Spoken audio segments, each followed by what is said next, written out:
Good evening to the Provincial Minister for Northern Province, the Permanent Secretary for the province, senior government officials are present this evening, the members of the business community, partners from the media, ladies and gentlemen.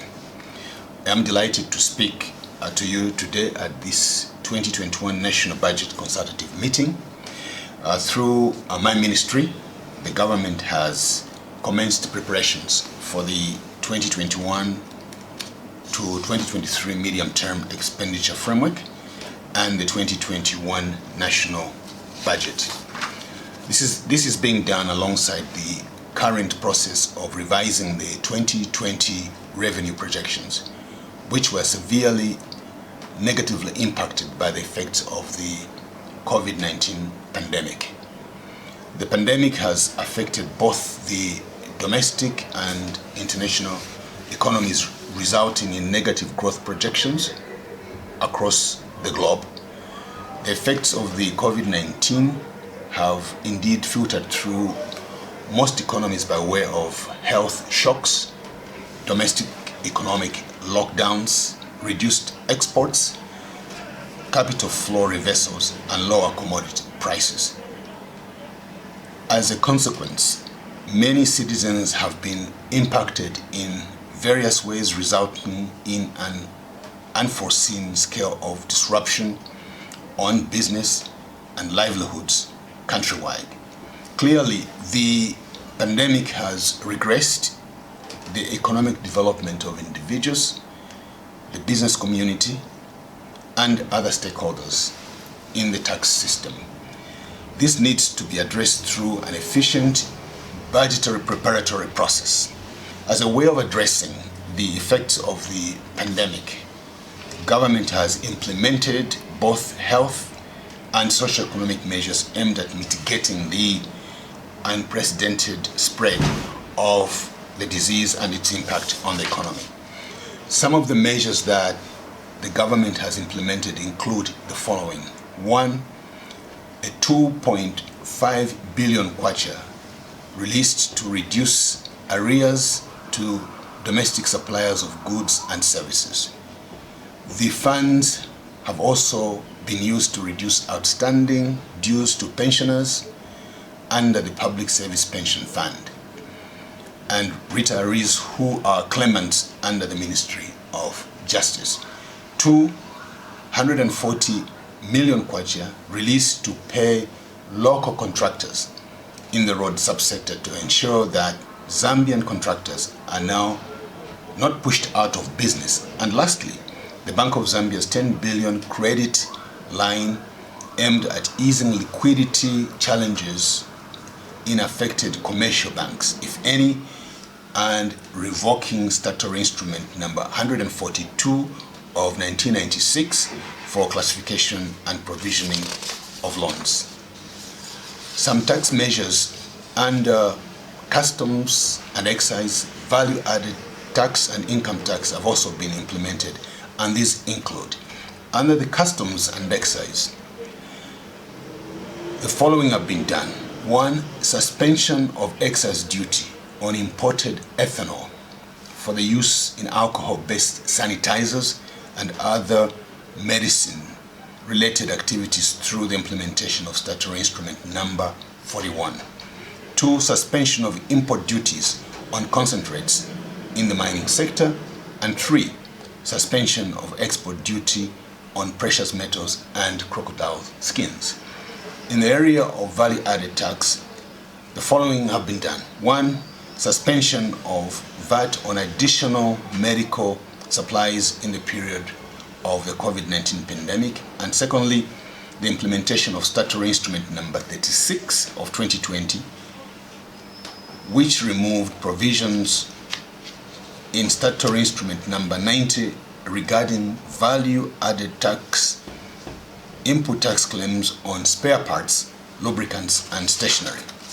And in the income tax area, we have implemented an administrative waiver of penalties and interest on declarations and liabilities on principal tax entries and returns between 1st April and 30th September 2020. Ladies and gentlemen, to address our decline in revenue, it is imperative that we continue with our efforts in strengthening domestic resource mobilization, a central pillar to national development. The slowdown of economic activity across all economic sectors has translated into a reduction in revenues from payee, VAT, customs duty, excess duty, fuel levy, export duty, road user charges, fees and fines. It is estimated that the budget for 2020 resource envelope will fall short of the target by 17.2 billion kwacha. The budgetary shortfall will be on account of the following. 1, 12.8 billion kwacha revenue reduction arising from the loss of the anticipated exceptional revenue, COVID-related tax relief measures, and the general reduction in economic activity. 2, 4.35 billion external financing, which will not come. In this regard, domestic revenues in 2020 are projected to be 17.8% below the budget target. Tax revenues are now projected at 47 billion kwacha against a budget target of 53.9 billion kwacha, representing a decline of 12.7%. The non-tax revenue category is now projected to outperform the budget target of 11.3 billion kwacha by 7.3% at 12.1 billion kwacha. This performance is largely attributed to receipts from dividends and on-lending activities. So, in the midst of all this bad news, there's actually some good news here. In the area of expenditure, government spending in 2020 is expected to increase by an estimated 9.7 billion kwacha. This is due to increased government spending on COVID-19 related interventions and increased external debt payments and other foreign currency denominated expenditures affected by the depreciation of the kwacha. External debt service is expected to increase by 2.2 billion kwacha. The decline in revenues and the increase in expenditures is expected to create a financing gap of approximately 26.9 billion kwacha, and this is due to 1, revenue loss amounting to 17.2 billion kwacha and an increase in expenditure amounting to 9.3 billion kwacha. Now, to close the financing gap, expenditure cuts will have to be introduced because raising financing from the domestic securities market will be constrained by the economic environment, and borrowing from external sources is not sustainable as it poses further foreign exchange risks on our future earnings. Ladies and gentlemen, the prudent management of our financing has even become more important in view of the resource requirements to fight the COVID-19 pandemic. We need to give priority to the effective management of our resources to meet our urgent health risks.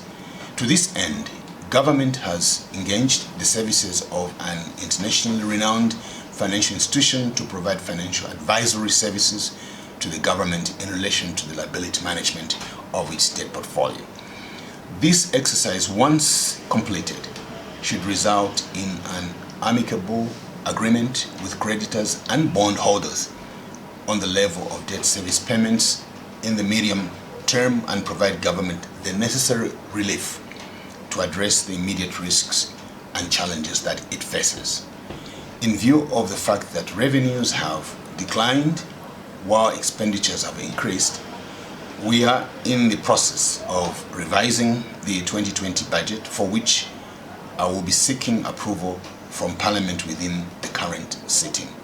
Ladies and gentlemen, even in the face of the COVID-19 induced challenges on our resource mobilization capacity, the government remains committed to pushing a multi-sectoral developmental agenda of not leaving any sector behind.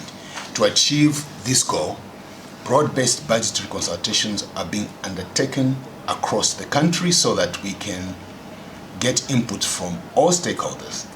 This is in an exercise that has not been done at such an intense scale in the past. But we are now determined to ensure that we prepare and develop people-driven budgets in 2021 and going forward thereafter. It is in this regard that I appeal to you all to heed our call and make proposals on tax and non-tax policies for possible inclusion in the 2021 national budget. Make your voices heard at this stage so that you influence the outcome of the budget through your submissions. Make your voices heard not only in terms of tax adjustments, but more specifically related to ways and means in which we can make our domestic resource mobilization more efficient and effective. This appeal is made in the spirit of ensuring that consultations on the 2021 national budget are broadened in line with the government's policy of streamlining taxation, making domestic resource mobilization more efficient, and creating an enabling environment for competitive business operations, employment creation, wealth generation, and sustainable future for all. We are here to listen to your proposals and to benefit from the contributions and comments of other stakeholders on your submissions in line with our plan to implement the 2021 national budget in a manner that will be progressive to both taxpayers and the government. This is why I am optimistic that this meeting will result in a fruitful exchange between us as tax policy makers on one hand and yourselves as taxpayers on the other. Remember, for every tax relief proposal that you make, we expect that you will also make revenue generation proposals to accompany measures that you want. As a Ministry of Finance, we are excited because a forum like this one will also promote an opportunity for us to clarify matters pertaining to the execution of the current national budget. Ladies and gentlemen, I want to thank you all for responding to the invitation to attend this consultative event in our national budget preparatory process. I urge you all to be open-minded and to meaningfully contribute to the discussions. It is my honor, my privilege to declare this 2020 National Budget Consultative Meeting officially open. I thank you all and wish you all God's blessings. Good night.